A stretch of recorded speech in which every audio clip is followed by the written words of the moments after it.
recommendations for remedial legislation concerning extrajudicial killings, illegal drugs, illegal Philippine offshore gaming operators, and anomalous transactions involving local government units in connection with these unlawful activities. I so move, Mr. Speaker.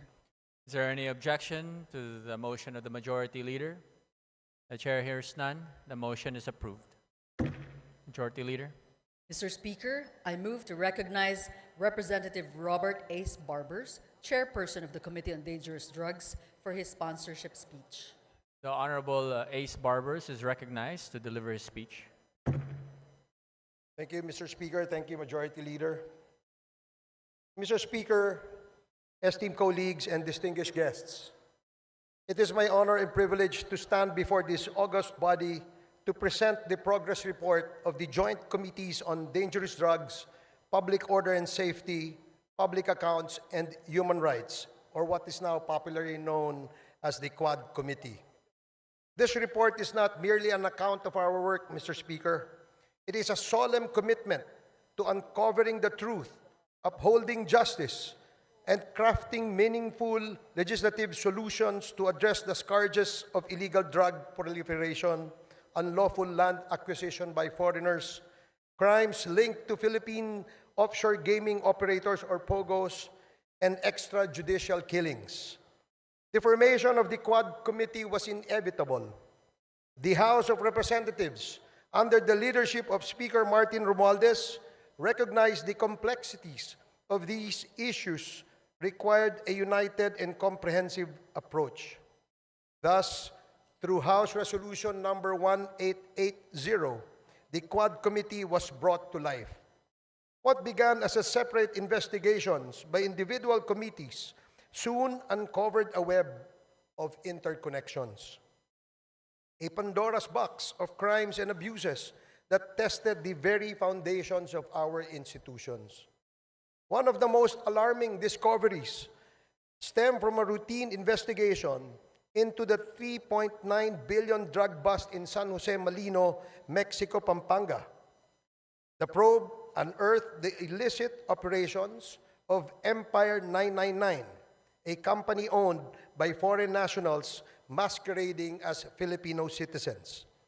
This led to the revelations of massive illegal land acquisitions involving hundreds of hectares of agricultural lands in direct violation of our Constitution. It further exposed suspicious ties between local government officials and foreign syndicates, pointing to corruption and systemic exploitation. Mr. Speaker, our inquiry delved deeper into the operations of these entities and uncovered an even more sinister reality. Their connections to the illegal drug trade and organized crime activities facilitated by POGOs. What was initially presented as a revenue-generating industry has instead become a breeding ground for illegal activities such as human trafficking, money laundering, investment scams, cybercrimes, and even murder. Sa ating investigasyon, Mr. Speaker, ay nakita natin na ang modus operandi ng mga POGOs ay gumamit ng mga Pilipinong dummies bilang mga nominal na may-ari upang magtatag ng mga korporasyon na nagpapahintulot sa mga dayuhan na iwasan ang mga batas na naglilimita sa pagmamay-ari at operasyon sa mga industriya tulad ng gaming at real estate. Ang mga korporasyong ito ay may mga magkakaugnay na layers upang itago ang tunay na pinagmulan ng pondo at pagkakakilanlan ng mga operators na nagpapahirap sa mga otoridad na masubaybayan ang mga iligal na mga aktibidad. Mr. Speaker, ang mga POGOs na ito ay naguhugas ng pera mula sa mga krimen tulad ng human trafficking, illegal na pagsusugal, bentahan ng droga at cybercrimes sa pamamagitan ng pagpapadaan ng pondo sa mga bank account, pagbili ng ari-arian at iba pang mga instrumentong pinansyal na pinapalabas na lehitimong operasyon ng kanilang mga negosyo. Ang ganitong layering ay hindi lamang nagtatago sa iligal na pinagmulan ng pondo, kundi pinapaliit din ang binabayarang buwis at pinoprotektahan ang mga operator mula sa pagkakadiskubre.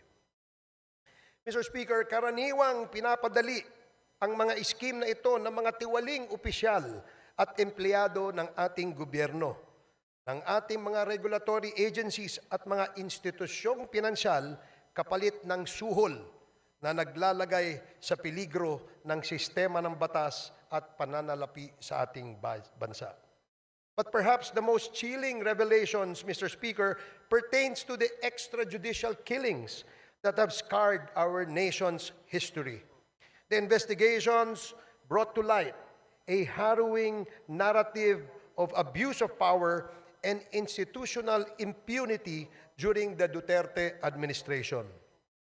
Witness testimonies corroborated by evidence revealed a system that incentivized the killing of suspected drug personalities, a system modeled after the so-called Davao template and replicated nationwide. Mr. Speaker, this is not merely a report of the past wrongdoings, but a call to action. The Quad Committee has responded by filing concrete legislative measures aimed at addressing the gaps in our legal framework. Number 1, House Bill number 10986, classifying and penalizing extrajudicial killings as heinous crime while providing reparations for its victims. Number 2, House Bill number 10987, prohibiting all forms of offshore gaming operations in the country with severe penalties for violations. Number 3, House Bill number 11043, allowing civil forfeiture of unlawfully acquired real estate properties by foreign nationals. Number 4, House Bill number 11117, providing for the administrative cancellation of birth certificates fraudulently obtained by foreign nationals. In addition to these proposed bills, Mr. Speaker, our inquiries have already yielded significant actions. Number 1, the Joint Committee inquiry prompted authorities to reopen investigations into the murders of Police General Wesley Barayuga, former Albuera Leyte Mayor Rolando Espinosa, and 3 Chinese nationals killed inside the Davao prison in Penal Farm. 2, the certificate of registration of or incorporation of Empire 999 Realty Corporation was revoked by the SEC. Number 3, the Philippine passport of Mr. Kai Kimeng, also known as Mr. Willie Ong, and Yang Jiazheng, also known as AD Tai Yang, were canceled by the concerned government agencies. The findings of the Joint Committee led to the filing of legal cases against Go Waping, also known as Alice Leal Go, including charges of human trafficking and graft and corruption. Number 5, the chairperson of the PAOK directed the Anti-Money Laundering Council to file for court-issued freeze orders or provisional asset preservation orders against assets linked to unlawful activities. These include the following corporations: Lucky South Limited Corporation, Whirlwind Corporation, Biancham Holdings and Trading Incorporated, Empire 999 Realty Corporation, Sunflare Industrial Supply Corporation, Yatay Industrial Park Incorporated, Mexico 999 Industry Realty and Development Corporation. These actions underscore the progress achieved through our investigations in addressing systemic crimes and abuses. We have also recommended, Mr. Speaker, amendments to relevant laws, including the Anti-Money Laundering Act, the Anti-Trafficking in Persons Act, the Civil Registry Law, the Anti-Dummy Law, the Bank Secrecy Law, the new Philippine Passport Act, the Comprehensive Dangerous Drugs Act, the Cybercrime Prevention Act, the Tariff and Customs Code, the Revised Corporation Code, and the Local Government Code, among others. Mr. Speaker, in total, we have recommended at least 30 proposed legislations, and these measures aim to strengthen our legal frameworks and ensure that such abuses and misdeeds are prevented in the future. The Quadcom likewise recommends the filing of appropriate charges against the following. Number 1, personalities linked to the illegal drug trade, particularly those implicated in the seizure of 360 kilograms of shabu in Mexico, Pampanga. Kai Ki Meng, alias also known as Willie Ong, Yang Jiazheng, also known as Edi Taiyang, Mayor Teddy Tumang, and all the incorporators of Empire 999. Number 2, perpetrators of crimes against humanity under Section 6 of Republic Act 9851 or the Philippine Act on Crimes Against International Humanitarian Law, Genocide, and Other Crimes Against Humanity. Former President Rodrigo Roa Duterte, Senator Roland Bato de la Rosa, Senator Christopher Lawrence Bongo, former PNP Chief Oscar David Albayalde, former PNP Chief Debold Sinas, Police Colonel Royina Garma, Police Colonel Edilberto Leonardo, and Hermina Muking Espino. Number 3, the co-conspirators in the murder of Chu Kintung, Li Lanyang, and Wong Mengpin, the 3 Chinese nationals killed inside the Davao Penal Prison and Penal Farm on August 13 of 2016. Former President Rodrigo Roa Duterte, Police Colonel Royina Garma, Police Colonel Edilberto Leonardo, SPO4 Arthur Narsolis, and Superintendent Gerardo Padilla. Number 4, individuals involved in the murder of General Wesley Barayuga, Police Colonel Royina Garma, Police Colonel Edilberto Leonardo, Police Lieutenant Colonel Santi Mendoza, former PNP Officer Nelson Mariano, PSMS Jeremy Tox Kausapin, and 1 alias Loloy. Moreover, Mr. Speaker, further investigations should be conducted against, but not limited to, the following individuals. Number 1, personalities implicated in the illegal drug trade in relation to the revelations provided by resource persons Jimmy Guban and Mark Taguba, Representative Paulo Duterte, Councilor Nilo Abilera Jr., Mr. Paul Gutierrez, Mr. Benny Antiporda, Mr. Jojo Bacud, a certain Tita Nani, and Mr. Allen Capuyan. Number 2, personalities identified to be involved in the illegal drug trade during the course of the legislative hearings: Hong Ming Yang, also known as Michael Yang; Wei Xiong Lin, also known as Alan Lim; Charlie Tan, and Mr. Sammy Uy. Number 3, personalities involved in POGO-related illegal activities: Attorney Herminio Harry Roque Jr., Catherine Cassandra Leong, Go Waping, or also known as Alice Leal Go, Yang Jian Sin, also known as Tony Yang, and Hong Jiang Yang, the younger brother of Tony Yang and Michael Yang. Mr. Speaker, our work is far from over. The Quad Committee's progress thus far is a testament to what we can achieve when we confront corruption and criminality with courage and resolve. However, it also underscores the magnitude of the challenges we face. This is a defining moment for this Congress, Mr. Speaker. It is an opportunity to uphold the rule of law, protect our nation's sovereignty, and deliver justice to those who have been wronged. I urge my fellow legislators to give this report the attention it deserves and to support the proposed measures that will ensure these injustices are never repeated. Together, let us take the necessary steps to restore faith in our institutions and reaffirm our commitment to the Filipino people. Maraming salamat and Merry Christmas, Mr. Speaker. Thank you very much. Majority Leader. Mr. Speaker, I move to recognize Representative Bienvenido M. Abante Jr., Chairperson of the Committee on Human Rights, to deliver his sponsorship speech. The Honorable Abante is recognized to deliver his sponsorship speech. Thank you, Mr. Speaker.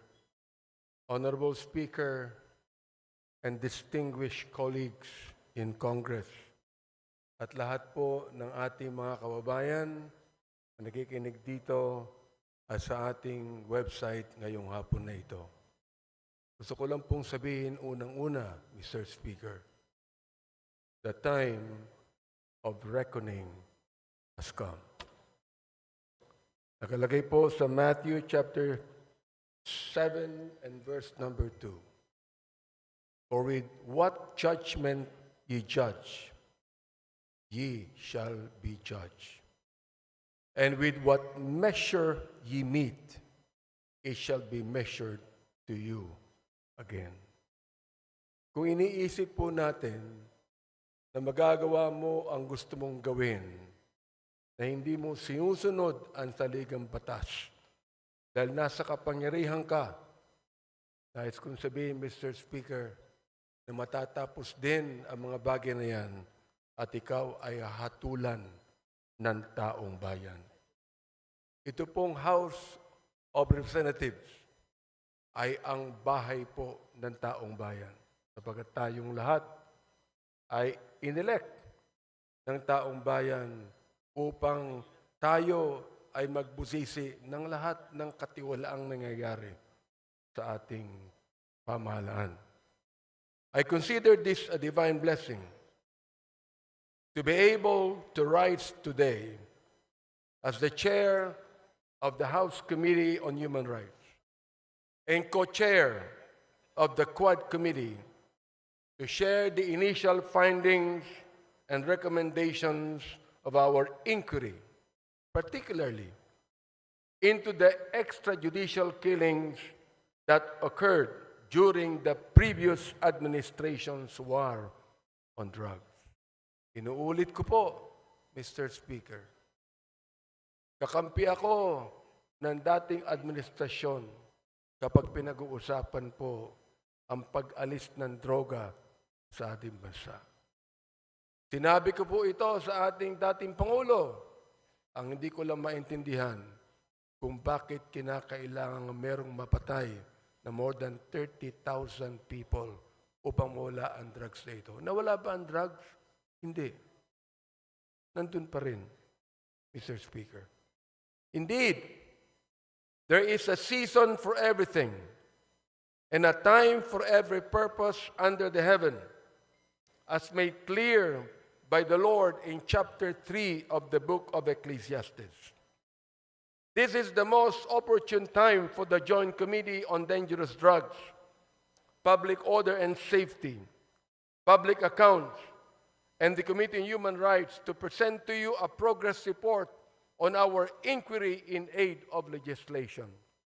After 13 rigorous and thorough hearings of the so-called Quad Committee, we are confident that we have gathered substantial findings backed by competent evidence to make the requisite recommendations to this legislative body and to the appropriate government agencies for appropriate and decisive action.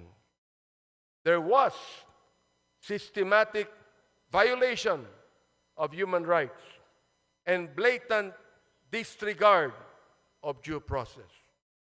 The deep probe into the extrajudicial killings, or EJKs, that occurred during the administration of former President Rodrigo Roa Duterte's war on drugs yielded a far deeper tragedy into the lives of the Filipino people rather than the protection and preservation thereof that it was heralded to accomplish. The numbers, Mr. Speaker and my dear colleagues, speak the scary truth. According to data from the Philippine National Police from July 1, 2016 to June 30 of 2022, 7,640 individuals were killed in official police operations. Of these documented deaths, 7,173 were drug pushers. 440 were drug users that should have been rehabilitated, not killed. And only 21 were drug lords.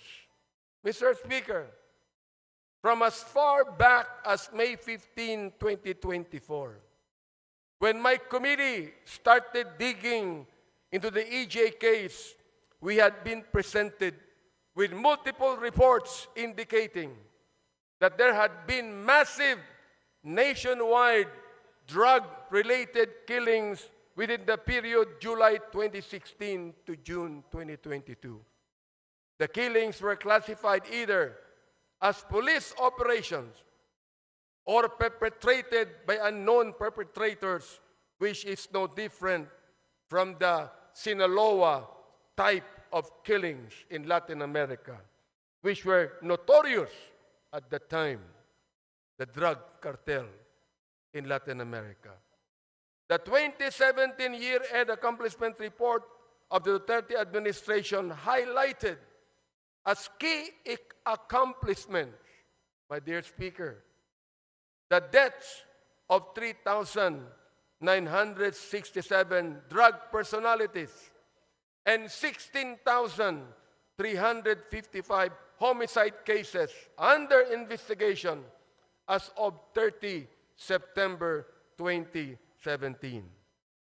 The PNP reported that there was a total of 7,640 illegal drug suspects who died in police operations, 2,053 of which were recorded in the first 6 months of the Duterte presidency from July to December 2016.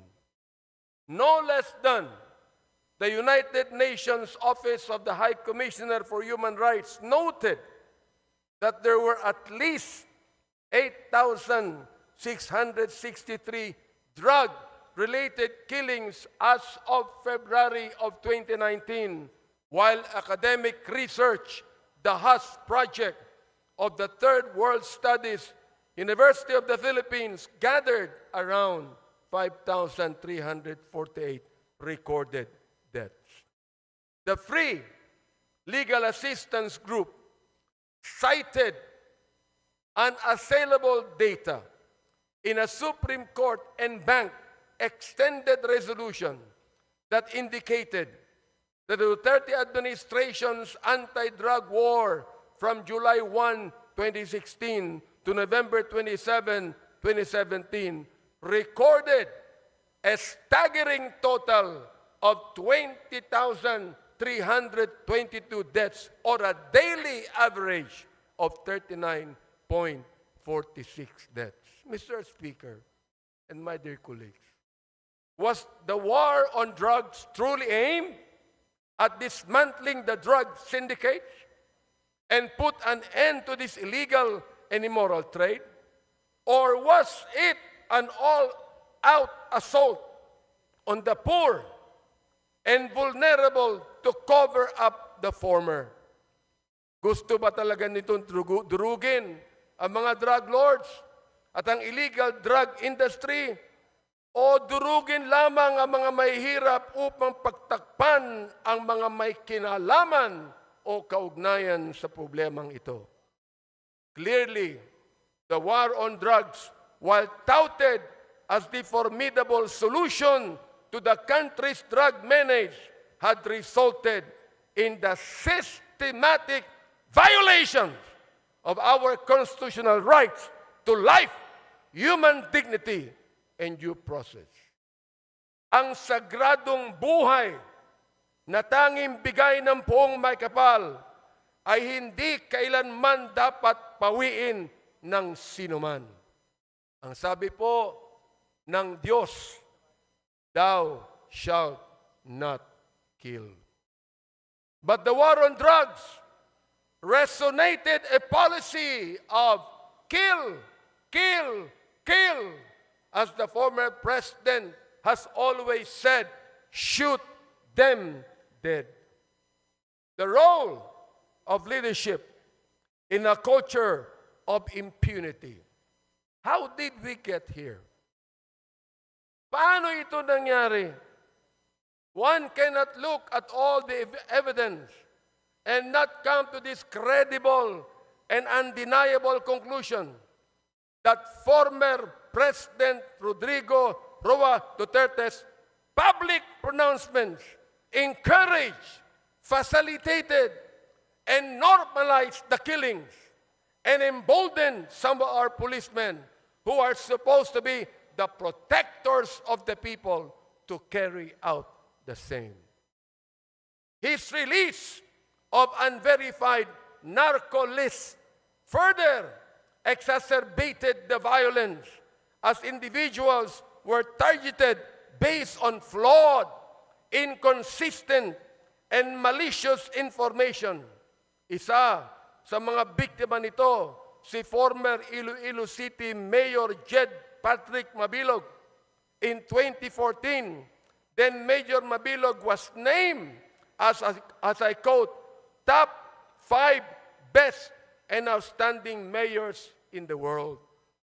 In the 2014 World Mayor Awards, mula sa short list ng best mayors in the world na isama sa drug list ni Pangulong Duterte, nasira ang pangalan ni Mayor Mabilog. He was forced to relocate himself and his family to a foreign land, and he was threatened with death, all because of unverified, unreliable list. We discovered, Mr. Speaker and my dear colleagues, that the previous administration's war on drugs was fueled by a perverse reward system that incentivized extrajudicial killings under what we now know as the Davao model. Ano ang Davao model? Under this system, police officers were given monetary rewards for killing drug suspects, transforming the duty of law enforcement from a system driven by justice into a system driven by bounties. Testimonies from Police Lieutenant Colonel Jovi Espinido, Police Colonel Ruyima Garma, and other officials confirm the existence of this system. Malinaw ang testimonya nila sa lapi ng sagradong buhay. Mr. Speaker, in a civilized society that upholds the rule of law and due process, there is no rhyme or reason for such diabolical attacks on the sanctity of life on every human being. But it was President Duterte himself who provided the legal cover for those killings. The narrative of nanlaban or fought back became the legal justification for these operations, as PRRD himself encouraged officers to provoke suspects into resisting arrest, which was he admitted in one of the hearings conducted, providing legal cover for the use of lethal force. That's the reason why I even asked the question to our former president, was your policy a personal policy, or was it based upon the Constitution? There was a grand conspiracy. In the course of our hearings, we exposed disturbing cases where killings were carried out for monetary rewards or as part of orchestrated operations. First, the 3 Chinese nationals and convicted drug lords, Chu Kin-tung, Li Lanyang, and Wong Mengpin, were killed under orders for a payment of 1 million pesos per person. During our hearings, person deprived of liberty, Leopoldo Tan, testified that former President Duterte personally congratulated officials involved, saying, and I quote, Congrats, Superintendent Padilla. Job well done. Pero grabe yung ginawa. Ginawang dinuguan. End of quote. Alam ko, ibabas na naman ako na ma-DDS pagkatapos nito. Gusto kong makinig kayong lahat. Alamin nyo nung muna ang batas. Bago nyo kami murahin, bago nyo kami latiin, alamin nyo muna ang batas. Sapagkat dito po, sa house na ito, ay pinaglalaban namin hindi lamang ang katuwiran ng bawat tao, kundi ang tinatawag nating sanctity of life. Second, the assassination of Police General Wesley Barayuga, na binanggit na ng aming chairman. Witnesses testified that Barayuga was killed under instructions from police officials with a reward of 300,000 pesos given for his murder. Police Colonel Grijaldo, na kinontempo namin sa aming last Quadcom hearing. Nandito po siya ngayon. Maaaring narinig niya. Anong ginawa niya nung siya ang Chief of Police ng Mandaluyong City? Nang general na ito ay pinatay doon sa Mandaluyong, walang police report, walang investigation report, walang ginawa ang Chief of Police na ito. Siya ba'y tinanggal sa pagiging Chief of Police? Hindi, mga kaibigan. Samantalang yan palagi ang SOP ng Philippine National Police. We heard testimony that revealed that police officers had killed quotas and were rewarded for complying with them. Police Lieutenant Colonel Espinido detailed that a 20,000 peso reward was paid per kill. Yan po ang kanyang statement. Our investigation also unearthed cases where the drug war served as a tool to eliminate competition among drug syndicates. Witnesses such as Mr. Kerwin Espinosa and former police officials SPO3 Artunio Las Cañas and Police Colonel Eduardo Acerto revealed the dark reality of a policy that prioritized kill, kill, kill over jail, jail, jail. Mr. Speaker, more data revealed how every effort was made to ensure that those involved in these killings were spared from the consequences of their actions. Of the over 8,351 deaths, the PNP's Internal Affairs Service reported that 99.17% of cases resulted in the exoneration of police officers. Just imagine.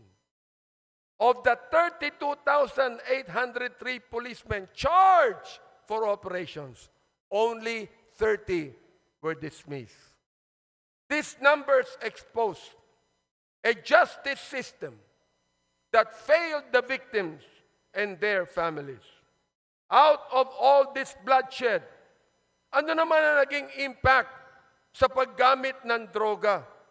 Mr. Speaker, the Dangerous Drugs Board admitted that the drug war resulted in only a slight decline in drug use.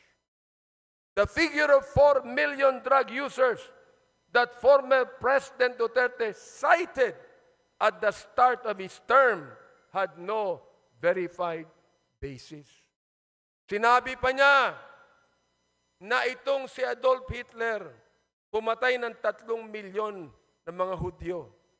Mali pa ang sinabi niya. 6 million po ang napatay niya. Kaya dapat patayin ang 3 milyon ng mga drug pushers. Ganun po ba ang dapat katuwiran ng isang pangulo ng isang democratic country? Hindi po tayo terorista. Hindi tayo komunista. Hindi tayo diktadorya.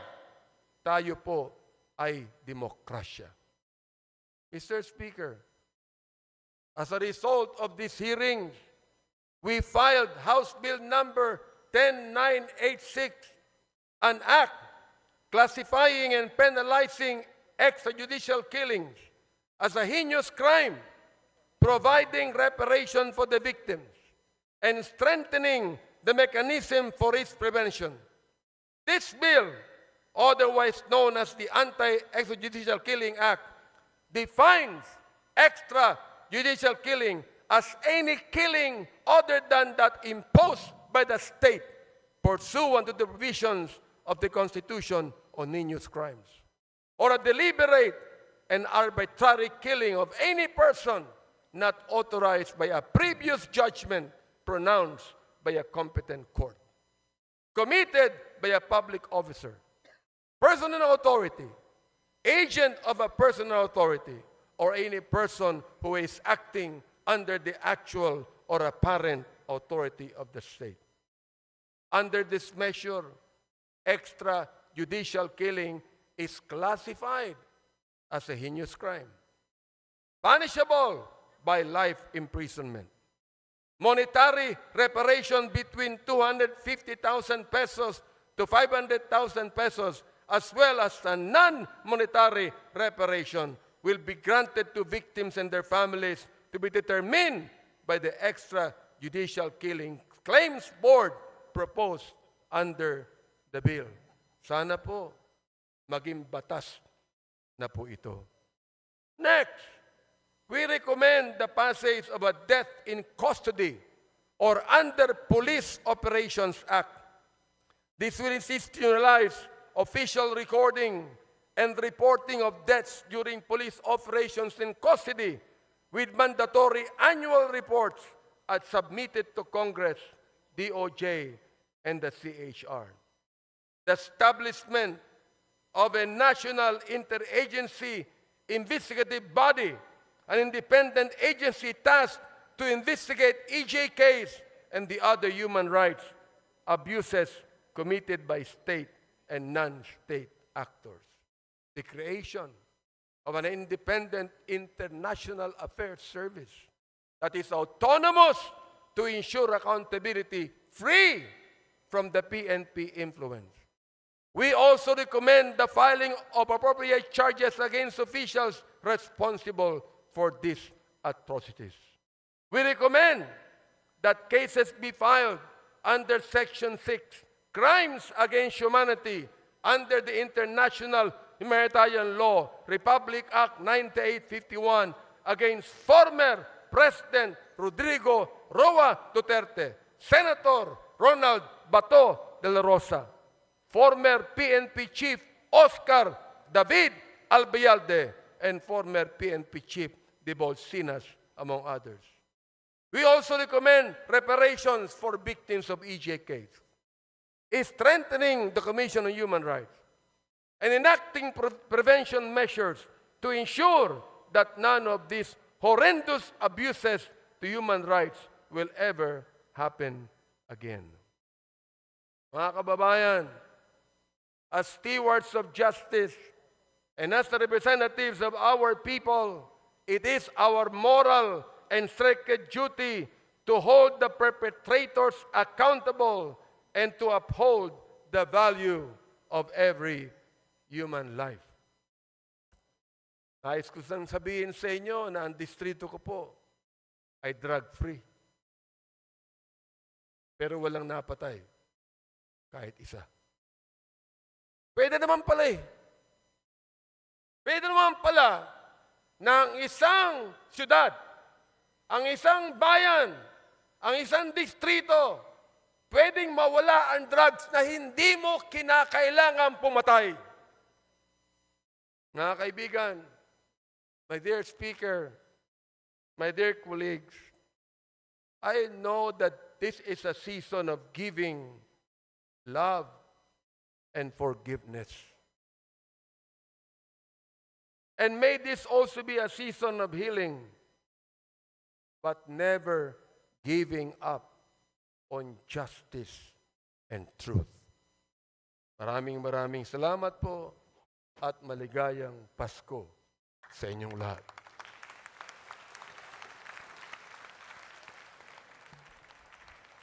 Thank you very much. Majority Leader. Mr. Speaker, I move to recognize Representative Dan S. Fernandez, Chairperson of the Committee on Public Order and Safety, to deliver his sponsorship speech. The Honorable Dan Fernandez is recognized to deliver his sponsorship speech. Thank you so much, Mr. Speaker.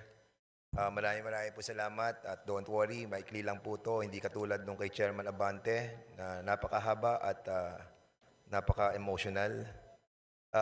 Mr. Speaker, distinguished colleagues and guests in the plenary hall, magandang hapon po sa ating lahat. It is my honor to present, together with my co-chairs of the Joint Committee comprising the Committee, Dangerous Drugs, Public Order and Safety, Human Rights and Public Accounts, also known as the Quadcom.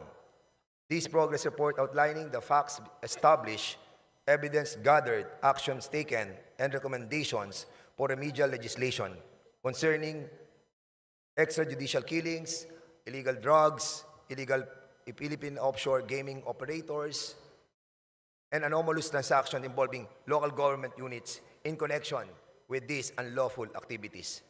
To date, the Joint Committee has conducted 13 public hearings and has obtained numerous testimonies of witnesses and documentary evidence in the course of its inquiry.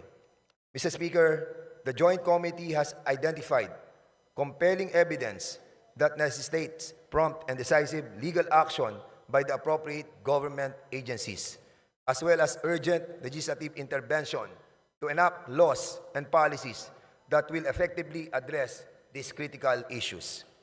With respect to POGOs, the Joint Committee found a discernible pattern regarding their creation and operation. It starts with foreign nationals using fake documents to acquire Filipino identities, followed by land acquisition to establish POGO facilities. The construction of several buildings worth billions of pesos, the execution of lease agreements between two corporations with interlocking ownerships, followed by the application for POGO license with the Philippine Amusement and Gaming Corporation. This was also established that criminal syndicates composed of Chinese nationals pretending to be Filipino citizens operate within the country and are responsible for various criminal activities facilitated through POGOs, including human trafficking, internet scams, and money laundering. Some of these Chinese nationals have links to the drug trade.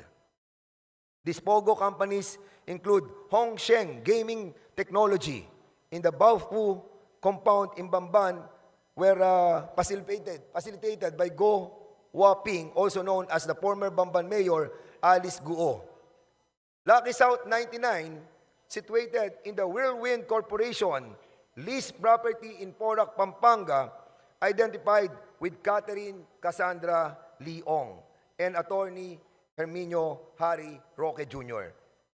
At kasama rin po dito si Sean Wei Technology owned by Alan Lim, also known as Wei Xiong Lim, together with his wife, Rose Nono Lin.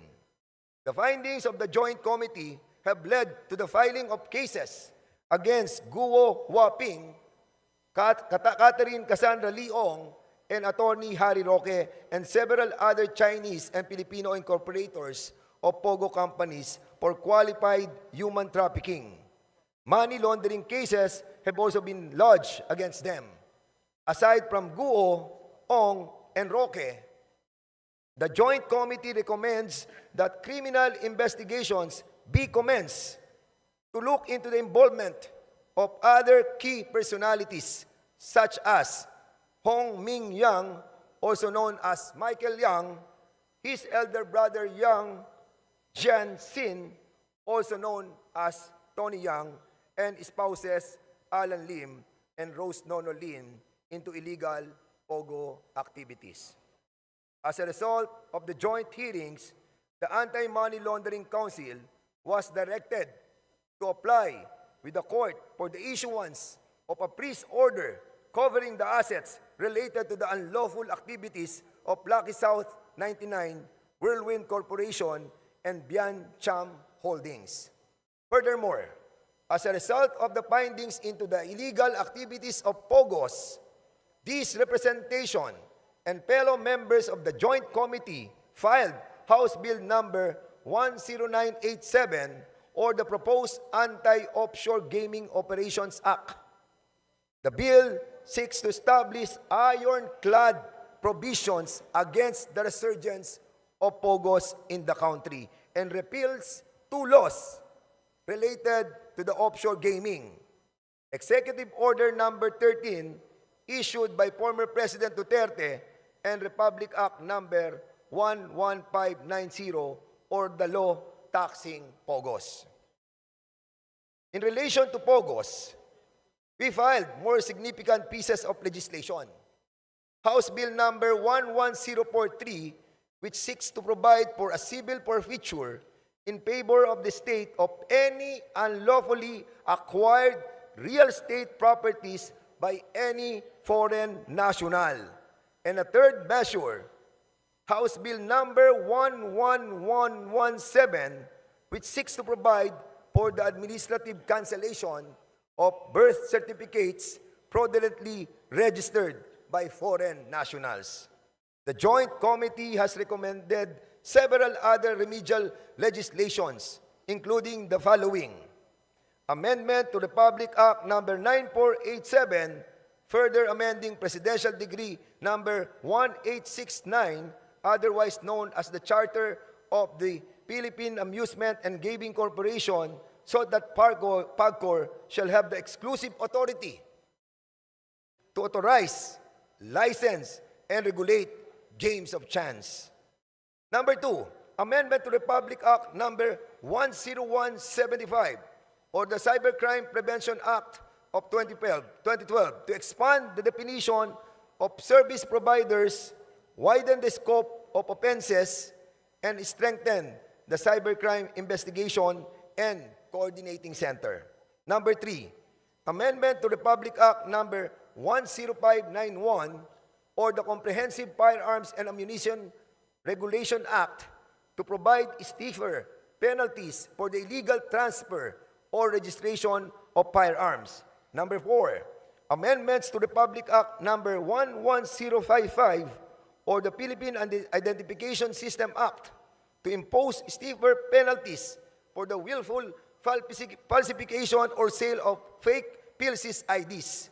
Number 5, amendment to Republic Act number 11934, or the Subscriber Identity Module Registration Act, to limit the number of blank SIM cards that are sold to resellers, or to require the pre-activation of SIM cards that are sold in bulk quantities.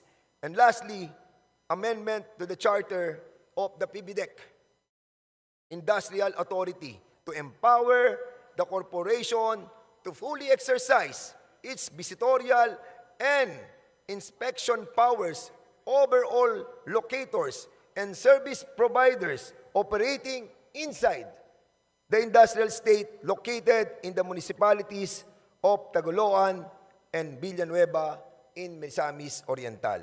Mr. Speaker, beyond these legislative initiatives, beyond the possible filing of cases, I wish to highlight the suffering and abuse that many trafficking victims have endured at the hands of these evil POGO operators. The trauma, their deaths, can never be rectified by laws alone. We must fight to ensure that they obtain justice and are afforded counseling and rehabilitation. Let us not leave them by the wayside. Ang karumaldumal na gawain na kapaloob sa operasyon ng POGO ay isang bagay na hindi maitatago ng mga taong nakinabang sa operasyon na ito. Politiko, negosyante, mga banyaga at marami pang iba. Itago man, pilit man ay kusa namang ilalabas ng tadhana ang katotohanan kung ano ang dilim sa likod ng operasyon ng sugal na ito na sumisira sa kaayusan at imahe ng ating bansa. Ang mga buhay na mapabanyaga man o lokal nating kababayan na kinuha ang kanilang buhay ng mga mapag-abusong tagapamahala ng mga pogo ay ibinubulid na ang kaluluwa sa impyerno. Direct and indirect participation in the operation of POGO must pay the price. Di po pwede nakalimutan na natin ang nakaraan at mag-move forward na tayo. We hope that the Executive Department, Mr. Speaker, through our President, Ferdinand Bongbong Marcos, will give justice to the families of the innocent people who are all victimized by these greedy crooks whose sole objective was to enrich themselves with POGO money. Tapos na po ang mapag-abuso na kalakaran sa operasyon ng POGO. We are in the process of cleaning and wiping out the remnants of a bad memory that will linger in the minds of our people. We must strive to bring back to our country the respect that was lost due to the legalization of the POGO operations, and tell the whole world that this tiny nation that is living in peace and harmony has fought and won against the corruption, the atrocities, and the evilness of POGO. Finally, Mr. Speaker, we offer this progress report to our countrymen, many of whom have tirelessly followed our hearings and have placed their trust in the Quadcom. Taus-puso po ang aming pasasalamat sa inyong walang sawang pagsubaybay, sa inyong buong suporta at tiwala. We stand with you in the pursuit of truth and justice. Maraming salamat po. Thank you very much. Majority Leader. Mr. Speaker, I move to recognize Representative Joseph Stephen Carapzas Paduano, Chairperson of the Committee on Public Accounts, to deliver his sponsorship speech. Representative Paduano is recognized to deliver his sponsorship speech. Thank you, Mr. Speaker. Thank you, Majority Floor Leader. Mr. Speaker, my dear colleagues, ladies and gentlemen, good afternoon. Mr. Speaker, before I proceed, once again, let me remind my co-chair, Chairman Abante and Chairman Dan Fernandez, for not once again following our agreement, for not exceeding at least the maximum 10 minutes in their speech. Mr. Speaker, at the outset, I would like to express my gratitude to the leadership for allowing me to be a part of this endeavor, which I believe will greatly contribute to the nation. It is truly a great privilege to serve the country. The Joint Committee has conducted 13 public hearings and has obtained numerous testimonies of witnesses and documentary evidence in the course of its inquiry. After a thorough review of the pertinent information within each possession, the Joint Committee has identified compelling evidence that necessitates prompt and decisive legal action. On the part of the Committee on Public Accounts, this began with this investigation into the anomalous property transactions in Mexico, Pampanga, particularly those involving former Mayor Teddy Tumang and his assistant, Mr. Roy Gomez. It is now still at large because of the contempt order coming from my committee. The name of a certain Eddie Tayang surfaced, who sold land to the municipality of Mexico, Pampanga, at artificially inflated prices.